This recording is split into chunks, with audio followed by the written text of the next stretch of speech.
Hello बच्चों। तो आज हम पढ़ेंगे चैप्टर नंबर 12 नींव की ईंट। तो बच्चों, मैं जितने भी चैप्टर्स आपको पढ़ा रही हूँ, मुझे उम्मीद है कि आप लोगों को बहुत अच्छे से वो चैप्टर समझ में आ रहे होंगे। फिर भी अगर आपका कोई क्वेश्चन होता है, कोई पॉइंट या वर्ड ऐसा होता है जो आपको समझ में ना आए, तो आप मुझे कमेंट बॉक्स में लिखकर पूछ सकते हैं।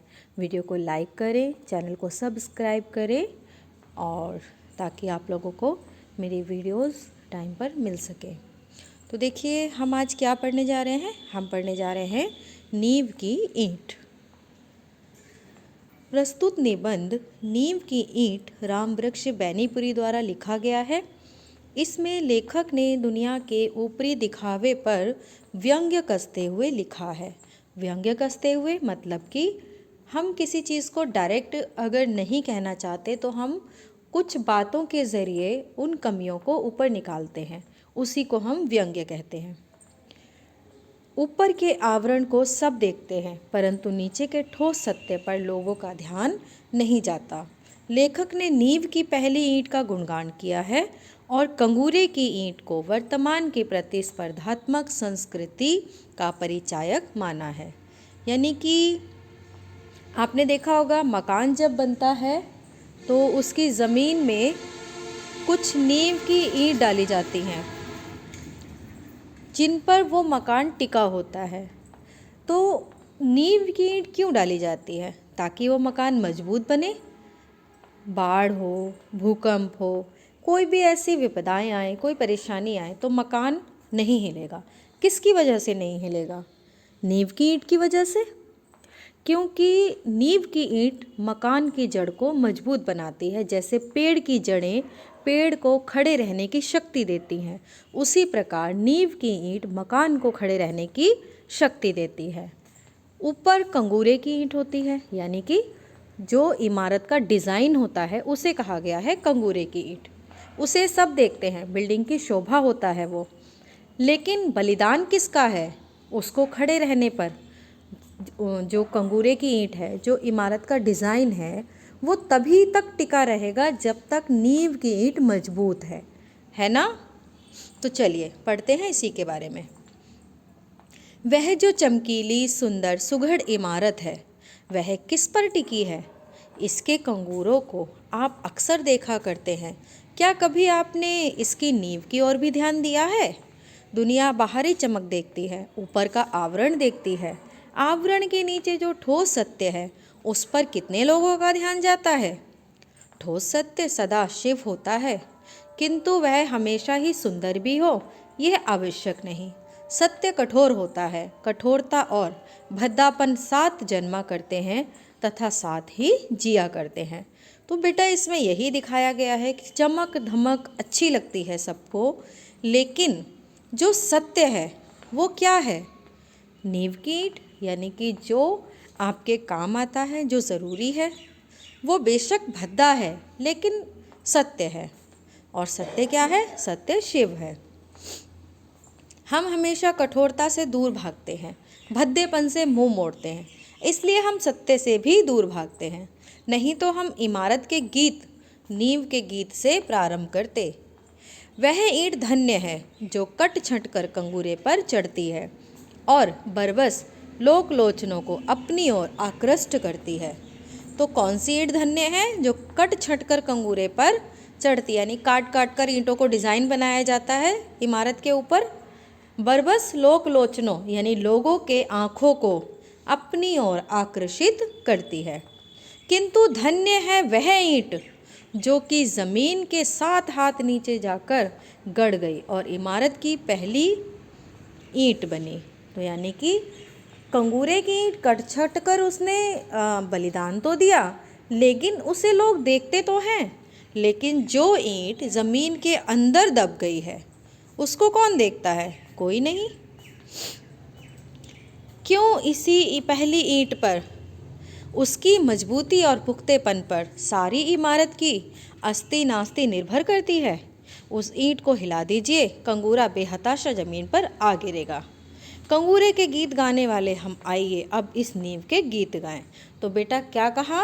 अगर नींव की ईंट को हटा दिया जाए तो इमारत कितनी भी सुंदर क्यों ना हो, वो ज़मीन पर आकर गिर जाएगी। वह ईंट जो ज़मीन में इसलिए गड़ गई कि दुनिया को इमारत मिले, कंगूरा मिले, वह ईंट जो सब ईंटों से ज़्यादा पक्की थी, जो सबसे ऊपर लगी होती तो कंगूरे की शोभा 100 गुनी कर देती। आपने सुना होगा कि पक्की ईंटों को ही नींव में लगाया जाता है, किंतु जिस ईंट ने देखा इमारत की पायदारी उसकी नींव पर मुनहसिर होती, इसलिए उसने अपने आप को नींव में अर्पित कर दिया। उस ईंट ने सोचा कि मेरे ज़मीन में गड़ जाने से अगर इमारत को मजबूती मिलती है, इमारत को सुंदरता मिलती है, तो फिर मेरा ज़मीन में गड़ जाना ही सही है। उसने अपने आप को अर्पित कर दिया, न्यौछावर कर दिया। वह ईंट जिसने अपने आप को 7 हाथ ज़मीन के अंदर इसलिए गाड़ दिया कि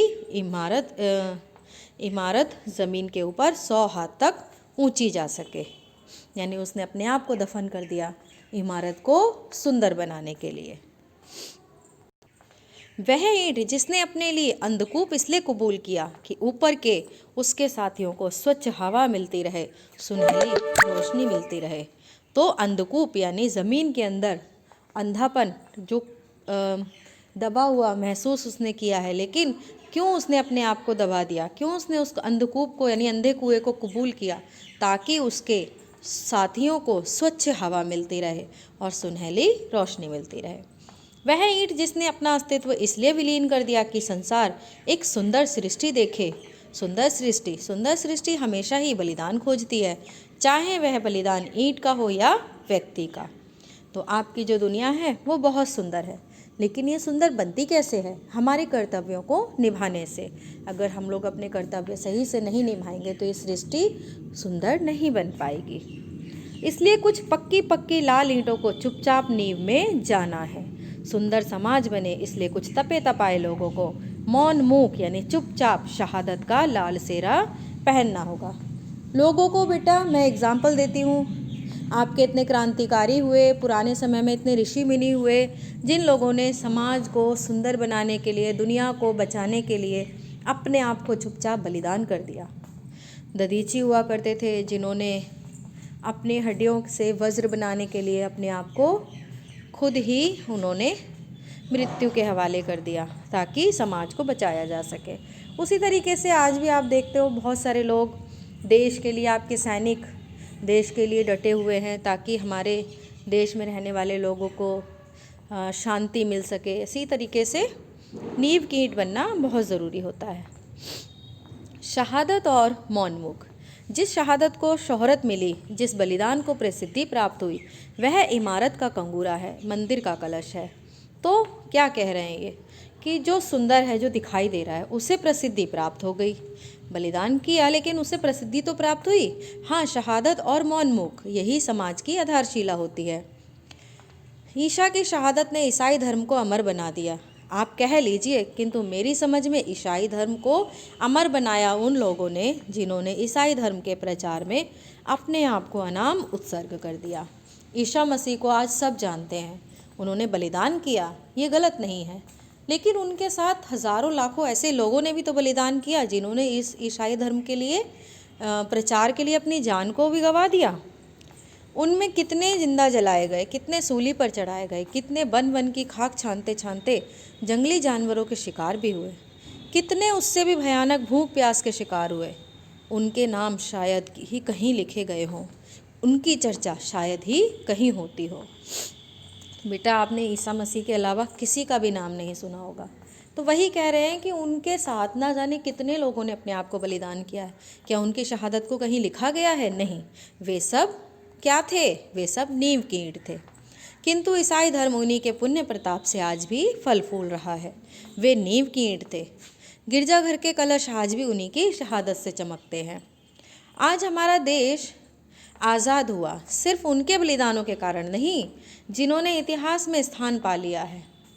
देश का शायद ही कोई ऐसा कोना हो जहाँ कुछ ऐसे व्यक्ति दधीची नहीं हुए हों, जिनकी हड्डियों के दान ने ही विदेशी वृत्तासुर का नाश किया। मैंने बताया आपको कि दधीची ने अपनी हड्डियों का दान किया था, जिससे उनका एक अस्त्र बनाया गया, शस्त्र, जिससे समाज को बचाया गया, असुरों को मारा गया।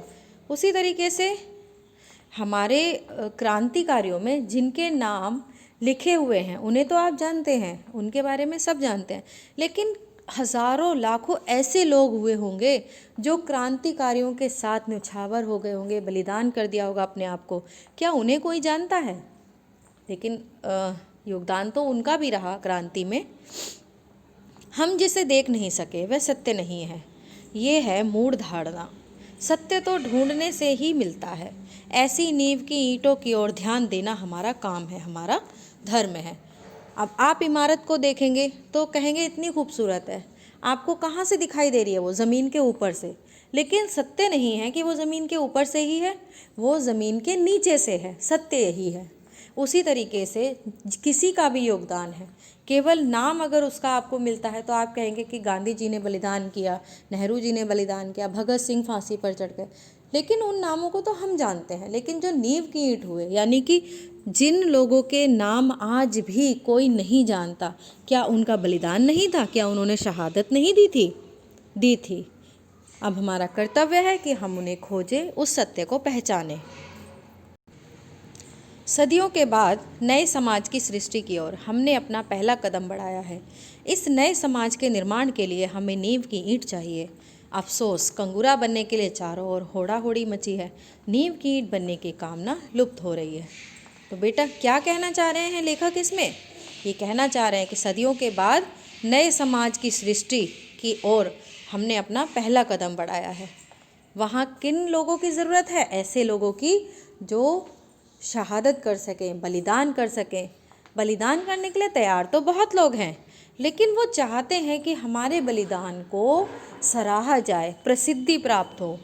ऐसे लोग आज समाज में नहीं हैं जो चुप रहकर अपने आप को बलिदान कर सकें और अपने बलिदान की प्रसिद्धि को ना सोचें। आज की डेट आज क्या है? सभी लोग प्रसिद्धि प्राप्त करना चाहते हैं। प्रसिद्धि प्राप्त करने में उनकी होड़ लगी हुई है। लाखों गांव का नवनिर्माण, हजारों शहरों और कारखानों का नवनिर्माण, कोई शासक इसे संभव नहीं कर सकता।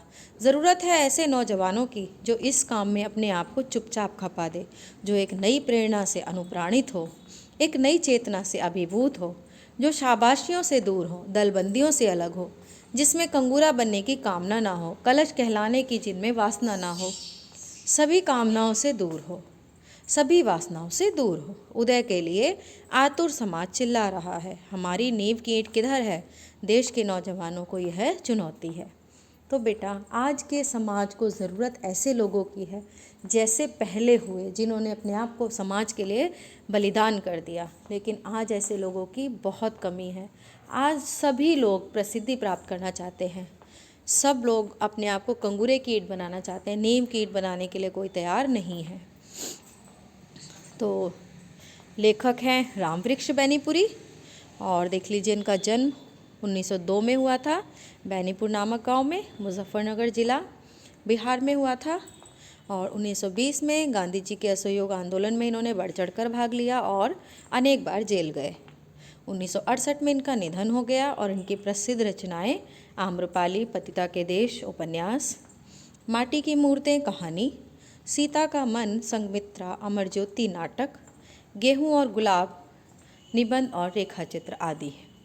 तो ये आपने पढ़ा, आपको कैसा लगा ये आप मुझे कमेंट बॉक्स में ज़रूर बताएं। चैप्टर बहुत अच्छा है, आपको प्रेरणा देने वाला है। तो बेटा, मेरी उम्मीद यही रहेगी कि आप भी बड़े होकर समाज को एक अच्छा रूप दे सकें, समाज के सृष्टि में आप योगदान कर सकें, ऐसी मेरी आशा है। आप लोगों को कोई दिक्कत हो तो मुझे ज़रूर बताएं।